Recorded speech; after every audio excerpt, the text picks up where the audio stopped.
Hello बच्चों।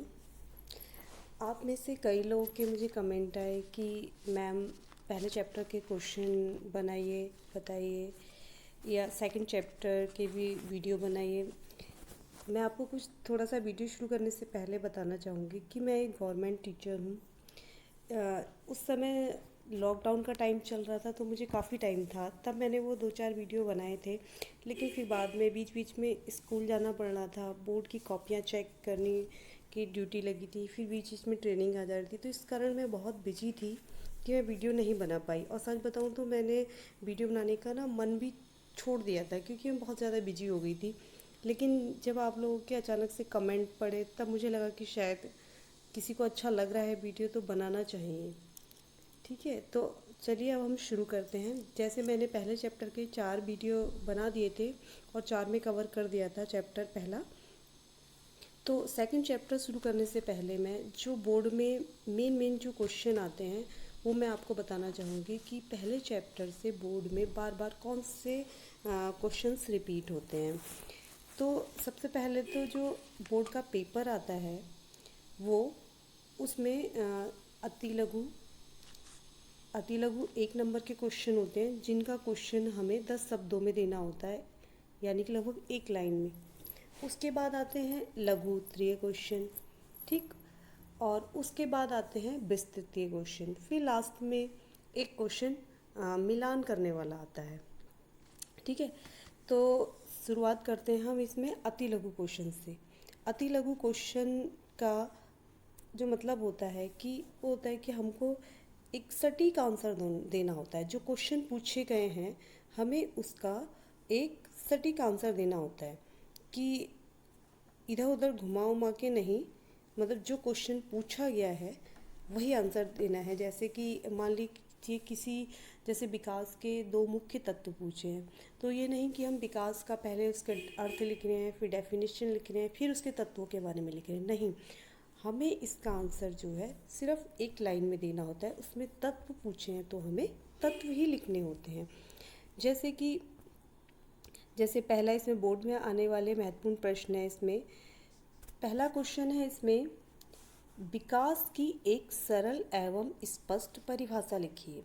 ये question अति लघु में इस टाइप के क्वेश्चन आते हैं। तो जैसे ये वाला क्वेश्चन है, विकास की एक सरल एवं स्पष्ट परिभाषा लिखिए, तो आप इसमें विकास की कोई भी एक परिभाषा लिख सकते हैं, यह आपका आंसर बिल्कुल ठीक होगा। ठीक है, और ऐसे ही दूसरा है, विकास की प्रक्रिया की मुख्य विशेषताओं का उल्लेख कीजिए।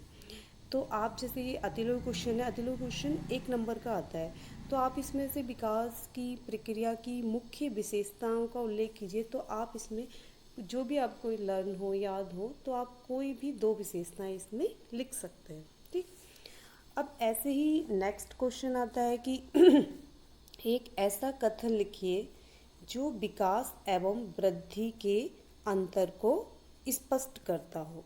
ठीक है, तो सॉरी, तो आप वृद्धि एवं विकास में कोई भी एक अंतर लिख सकते हैं, जो भी आपको याद हो कोई भी एक अंतर लिख दीजिए, उसमें आंसर आपका पूरा हो जाएगा। तो ये तो हो गया अति लघु क्वेश्चन जो इसमें बोर्ड में जो बार बार पूछे जाते हैं इस चैप्टर से, कि वृद्धि और विकास में अंतर स्पष्ट कीजिए, या विकास की एक सरल परिभाषा बताइए या लिखिए, या विकास की मुख्य विशेषताओं का उल्लेख कीजिए। ठीक, अब आ जाते हैं हम लघु उत्तरीय क्वेश्चन में। इनका आंसर हमें 2-3 लाइन में देना होता है, मतलब 30 से 40 शब्द में लगभग। तो जैसे पहला इसमें क्वेश्चन, विकास तथा वृद्धि में अंतर स्पष्ट कीजिए। ये क्वेश्चन मैं आपको बता दूं कि ये बोर्ड में अधिकतर हर ईयर ही पूछा जाता है, मतलब हर साल ये क्वेश्चन रिपीट होता है। कोई साल जाता है इसमें क्वेश्चन ना पूछा जाए, वरना विकास, इस चैप्टर से विकास और वृद्धि में अंतर, ये क्वेश्चन मोस्ट इम्पोर्टेंट है, बहुत पूछा जाता है। और दूसरा है इसमें विकास के मुख्य तत्वों का उल्लेख कीजिए। तो अब जैसे ये लघु में आया है क्वेश्चन, तो आपको इसके जो तत्व है वो सारे लिखने होंगे। अब ऐसा नहीं है कि आप इसमें 1 या 2 तत्व लिख देंगे तो आपका काम चल जाएगा, ये क्वेश्चन आपका पूरा माना जाएगा। नहीं, आपको इसमें जो विकास के तत्व हैं वो पूरे लिखने होंगे। जैसे कि कितने हैं इसमें, 4 तत्व है ना, प्राण शक्ति, परिपक्वता, सीखना एवं अनुकरण, संघर्ष एवं प्रयास। तो 4 इसके जो मुख्य तत्व हैं, आपको इसमें उन चारों मुख्य तत्वों का उल्लेख करना होगा, ठीक है, तभी आपका आंसर पूरा माना जाएगा। अगर आप इसमें 1 या 2 तत्वों का वर्णन कर देंगे, उसका या हेडिंग ही डाल दिया आपने, जैसे अब मैंने बताया से ऊपर अति लघु जो क्वेश्चन है, आप अति लघु क्वेश्चंस में केवल उस जो, जैसे इसमें अगर अति लघु क्वेश्चन में पूछा जाता है कि विकास के तत्वों का उल्लेख कीजिए, तो आप उसमें केवल उसके तत्वों के नाम लिख के छोड़ सकते थे। चारों नाम लिख दिए आपने, आपका आंसर पूरा हो गया, कंप्लीट हो गया। लेकिन ये लघु उत्तरीय प्रश्न है, 2 नंबर का क्वेश्चन है, तो आपको इसमें चारों तत्वों के नाम भी लिखने होंगे और थोड़ी थोड़ी उसकी डिटेल भी देनी होगी, तब ये आपको आंसर पूरा माना जाएगा। अब आ जाते हैं हम अपने लॉन्ग क्वेश्चन पे, मतलब विस्तृत उत्तरीय प्रश्न पे। इसमें अधिकतर जो क्वेश्चन आते हैं वो है विकास का अर्थ, या विकास से आप क्या समझते हैं, या विकास का अर्थ स्पष्ट कीजिए तथा उसकी परिभाषा निर्धारित कीजिए या परिभाषा लिखिए। इस तरह से क्वेश्चन आता है जो बोर्ड में बार बार पूछा जाता है। तो देखिए, जो लॉन्ग क्वेश्चन है, जैसे मैंने एक बताया आपको कि इसमें विकास पूछा गया है कि विकास से आप क्या समझते हैं, उसका अर्थ स्पष्ट कीजिए तथा उसकी परिभाषा लिखिए। तो इसमें आपको सबसे पहले विकास का थोड़ा इंट्रोडक्शन देना होगा कि विकास हम कहते किससे हैं, विकास का आपको परिचय देना होगा। उसके बाद आप उसका थोड़ा अर्थ लिखेंगे। फिर उसके बाद जो लेखकों ने, जो विद्वानों ने परिभाषाएं दी हैं विकास की, कम से कम 2 डेफिनेशन तो आपको लिखनी है। और डेफिनेशन कैसे लिखेंगे, डेफिनेशन या परिभाषा कैसे लिखेंगे कि आप जो परिभाषा लिख रहे हैं, जिस राइटर की भी लिख रहे हैं, ठीक है, उसे ब्लैक पेन से या ब्लैक स्केच से लिखिए और उसको इन्वर्टेड कॉमा में बंद करिए। किसी का भी जब कथन होता है या किसी के द्वारा परिभाषा दी जाती है तो हम उसको इन्वर्टेड कॉमा में बंद करते हैं। तो जो परिभाषा है तो आप उसको ब्लैक पेन से लिखिए, वो हाईलाइट होगी। पूरा आंसर आप ब्लू पेन से लिखेंगे, लेकिन जो परिभाषाएं हैं वो ब्लैक पेन से लिखिए पूरा, तो वो मेन हेडलाइट जैसी दिखेगी, तो उसमें एकदम नज़र पड़ती है कि बच्चे ने क्या लिखी है परिभाषा। और जो परिभाषाएं होती है, मैं आपको एक बात बताऊँ, किसी भी विद्वान द्वारा जो परिभाषा दी जाती है उनके शब्दों में हमें हेरफेर नहीं करना होता है। जो परिभाषा जैसी है उसको हमें एज इट इज़ वैसी ही लिखनी होती है, क्योंकि विद्वानों द्वारा अगर हम उसमें अपनी तरफ से शब्द जोड़ देंगे उसमें, तो वो विद्वानों की परिभाषा रह ही नहीं जाएगी। विद्वान की परिभाषा या किसी लेखक की परिभाषा जो हम लिखते हैं, उसका मतलब यह है कि हम उसके शब्दों को तोड़ मरोड़ के ना लिखें, एज इट इज़ ही हमें जैसा है वैसा ही उसके शब्दों को लिखना होता है। फिर उसके आगे अगर उसके प्रकार पूछे हैं किसी भी क्वेश्चंस में, तो आप उसके प्रकार के बारे में लिखिए, हेडिंग डाल के उसके अंदर का मैटर लिखिए। फिर अंत में उसका निष्कर्ष दीजिए। जैसे अगर मान लीजिए कोई क्वेश्चन पूछा जाता है कि विकास का अर्थ बताइए, उसको परिभाषित कीजिए तथा उसके विकास की विशेषताओं का वर्णन कीजिए। तो विशेषताओं का वर्णन करेंगे, अर्थ बताएंगे, आप परिभाषाएं लिखेंगे और उसके एंड में फिर एक निष्कर्ष देंगे। ठीक है, निष्कर्ष से मतलब जैसे कि आपने विकास आपकी नज़रों में क्या है, विकास आप क्या समझते हैं, विकास की विशेषताएं होती हैं, या थोड़ा सा उसका निष्कर्ष टाइप का एंड में देंगे। ठीक, अब जैसे दूसरा क्वेश्चन आ जाता है इसमें, बाल विकास को प्रभावित करने वाले मुख्य कारकों का उल्लेख कीजिए। अब बाल विकास को प्रभावित जैसे मैंने, अगर आपने मेरे वीडियो देखे होंगे तो मैंने उसमें समझाया है कि प्रभावित करने वाले तत्व कौन कौन से होते हैं। तो प्रभावित करने वाले वो तत्व उन्हें कहते हैं जिनसे बच्चे का विकास प्रभावित होता है या रुकता है या उसके विकास में कमी आती है, जिन कारणों से वो उसके तत्व कहलाते हैं। ठीक, आपको समझ आया कि विकास के प्रभावित करने वाले तत्व कौन से होते हैं। तो विकास को प्रभावित करने वाले तत्व वो होते हैं जिनके कारण विकास में कोई रुकावट आए या विकास में बाधा आए, या जिसके कारण से विकास में प्रभाव पड़े या विकास में रुकावट आ जाए, कमी आ जाए, विकास अच्छी तरीके से ना हो पाए, मतलब जो जो कारण से प्रभावित करते हैं वही विकास को प्रभावित करने वाले कारक होते हैं।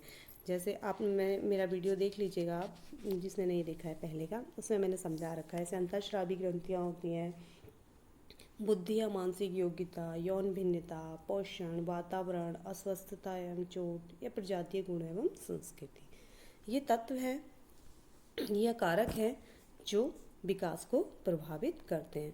तो जैसे अब अगर ये बोर्ड में क्वेश्चन आता है, लॉन्ग क्वेश्चन, कि बाल विकास को प्रभावित करने वाले मुख्य कारकों का उल्लेख कीजिए, तो आप इसमें डायरेक्ट विकास को प्रभावित करने वाले कारकों के हेडिंग लिख के उसके बारे में नहीं लिखना है। इसमें भी आपको अगर ये क्वेश्चन आता है, देखो अगर अच्छे मार्क्स लाने हैं बोर्ड में तो क्वेश्चंस लिखने का तरीका होता है। जैसे इसमें विकास की परिभाषा नहीं पूछी है, ठीक है, विकास का अर्थ नहीं पूछा है, लेकिन अगर आपको अच्छे मार्क्स लाने हैं तो आपको इसमें पहले आप बाल विकास का थोड़ा अर्थ देंगे, फिर उसमें एक आध डेफिनेशन लिखेंगे, मतलब परिभाषा लिखेंगे, फिर उसके कारकों के हेडिंग डाल के उसके अंदर का मैटर लिखेंगे, तब आपको अच्छे मार्क्स मिलेंगे।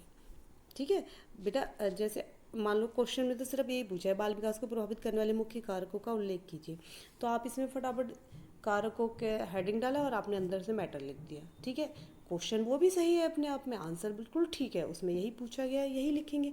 लेकिन अगर आपको अच्छे मार्क्स लाने हैं, अपने आंसर को अट्रैक्टिव बनाना है, आप चाहते हैं कि बोर्ड में अच्छे मार्क्स मिले, तो आपको इसी तरह से आंसर लिखना होगा।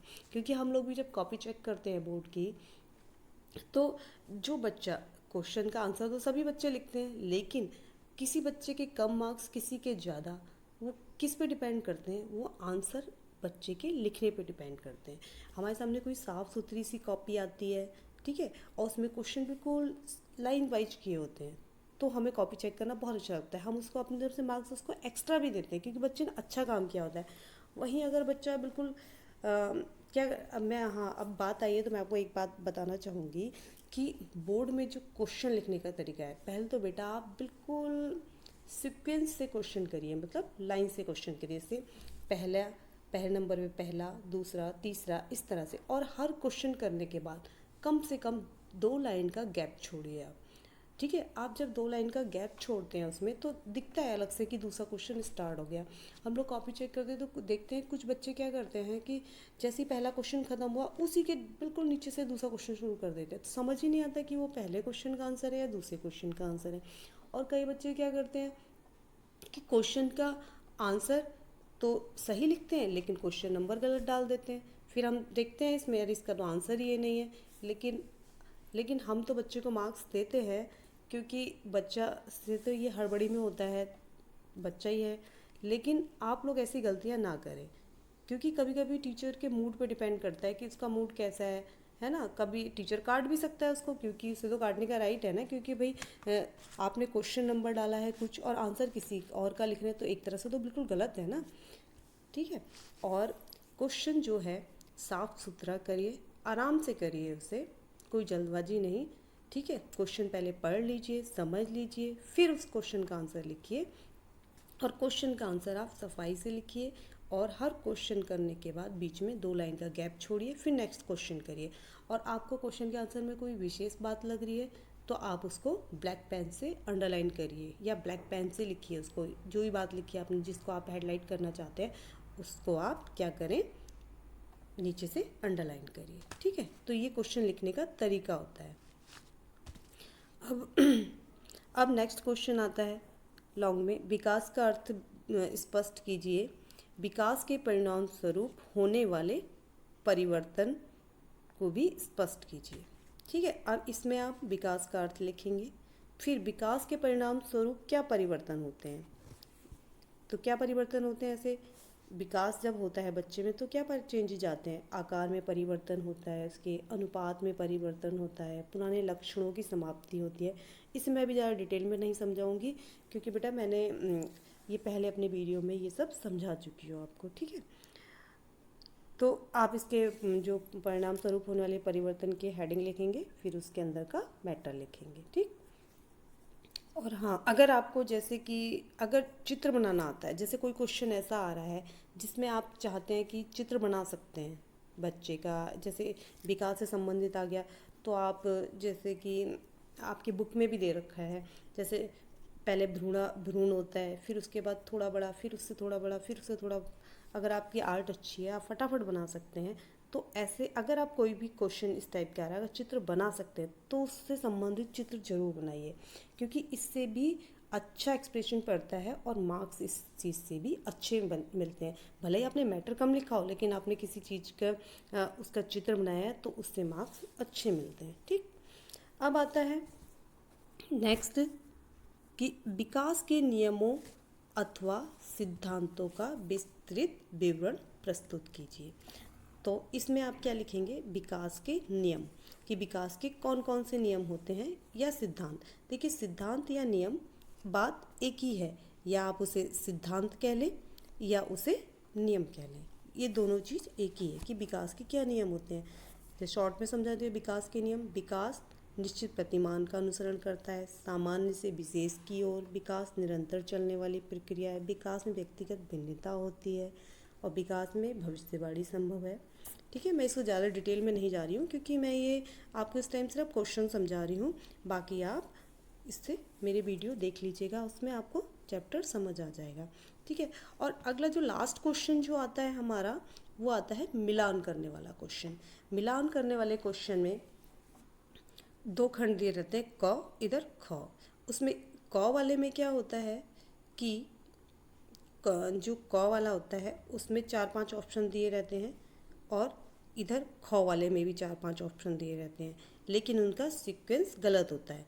मतलब जैसे अगर मान लीजिए मैं कहूँ विकास का नियम, तो ठीक है, तो जो दूसरा जो ख वाली जो लाइन होगी उसमें आंसर दे रखे होंगे, लेकिन आपको उसमें से ढूंढना होगा।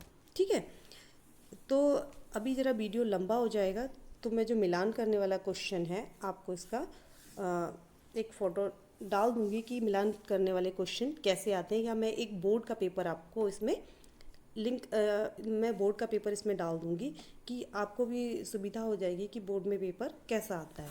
ठीक है, और अभी वीडियो ना लंबा हो जाए इसलिए मैं इतना ही करती हूँ अभी। ठीक है, और आपके कमेंट आ रहे थे, उसी से मुझे प्रेरणा भी मिली है कि मैं दोबारा शुरू करूं पढ़ाना चैनल पे, क्योंकि बेटा मुझे इसके अलावा भी अपनी और क्लासेस भी लेनी होती हैं, तो टाइम नहीं मिल पा रहा था कि यूट्यूब पे वीडियो वगैरह बनाने का है, डालने का। ठीक है, लेकिन आप लोगों के कमेंट आए तो मुझे अच्छा लगा, और मैं कोशिश करूँगी कि मैं अब लगातार वीडियो बनाते रहूँ। ठीक है, और तब तक आप पढ़ते रहिए। ठीक है, ओके। अगर आपको पसंद आए तो आप मुझे कमेंट करके ज़रूर बताइएगा कि आपको कैसा लगा। ठीक है, आपके जैसे कमेंट आते, देखिए जब आपके कमेंट आए तो फिर मुझे लगा कि हाँ मुझे वीडियो बनाना चाहिए। ठीक है, तो आप प्लीज़ इसमें कमेंट ज़रूर करिए कि आपको अच्छा लग रहा है, या आप और चैप्टर का वीडियो भी देखना चाहते हैं। ठीक है, चलिए, ओके।